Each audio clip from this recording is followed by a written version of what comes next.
पर्चा, ततीमा, जरीब, पैमाना, इंतकाल, अक्स मुसावी, इन शब्दों को सुनते सुनते भी कोई एक ऐसा शख्स आज हमारे बीच है जो साहित्य और संगीत से जुड़े हैं। मैं आदरणीय धर्मेंद्र शर्मा जी, जो आज मंच पर मुख्य अतिथि के तौर पर हमारे बीच उपस्थित हैं, इनके बारे में कह रहा हूँ। साहित्य से जुड़े हैं, साहित्य प्रेमी हैं। पहले मैं टांका कविता सुनाने वाला था, लेकिन अब सोचता हूँ कि टांका ना सुनाया जाए। भगदड़ एक कविता है जिसको मैं आपके बीच रखना चाहता हूँ। यदि समय बचे तो टांका जरूर सुनाऊंगा, धर्मेंद्र जी की इजाजत के साथ। भगदड़।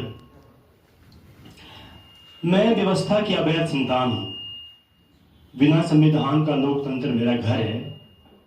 मैं बाहर निकलने से पहले अपना दिमाग और आंखें घर पर छोड़ देती हूँ। मैं आस्था से सोचती हूँ और अंधविश्वास से देखती हूँ। मैं भगदड़ हूँ, भीड़ के पीछे दबे पांव चलती हूँ। मेरी पीठ पर मोक्ष का ऋण है, इसीलिए मेरे कान गिरवी हैं धर्म के पास। मैं किश्तें चुका रही हूँ, कभी नदी के घाटों पर, कभी रेलवे स्टेशनों पर, जुलूसों और जलसों में, कभी जमीन खोदकर ईश्वर की खोज में।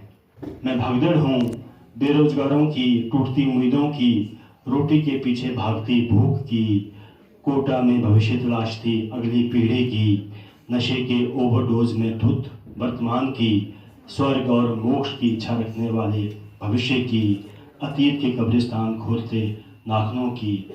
मैं भगदड़ हूँ, संसद में पक्ष और विपक्ष की बहस के पीछे हूँ, उड़ती खबरों के पंखों के नीचे हूँ, मठाधीशों की घोषणाओं के शब्दों पर सवार हूँ।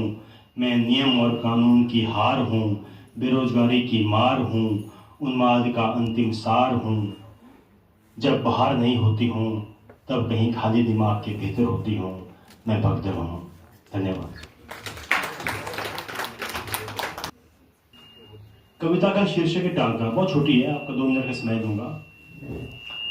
कंडक्टर बस में लगाता है, ड्राइवर ट्रक में लगाता है, टीटी रेल में लगाता है, जेलर जेल में लगाता है, ठेकेदार सीमेंट बजरी रेत में लगाता है, राजा तेल के खेल में लगाता है। टांका पटवार खाने से तहसील तक, डिपो से अनाज मंडी तक, पंचायत से पार्लियामेंट तक चलता रहता है। टांका चांदी और सोने में, चौकी और थाने में, दलाल की सौदेबाजी में बहुत सफाई से लगता है कि व्यवस्था की चदरिया में ढका छिपा रहता है टांका। बहुत धन्यवाद।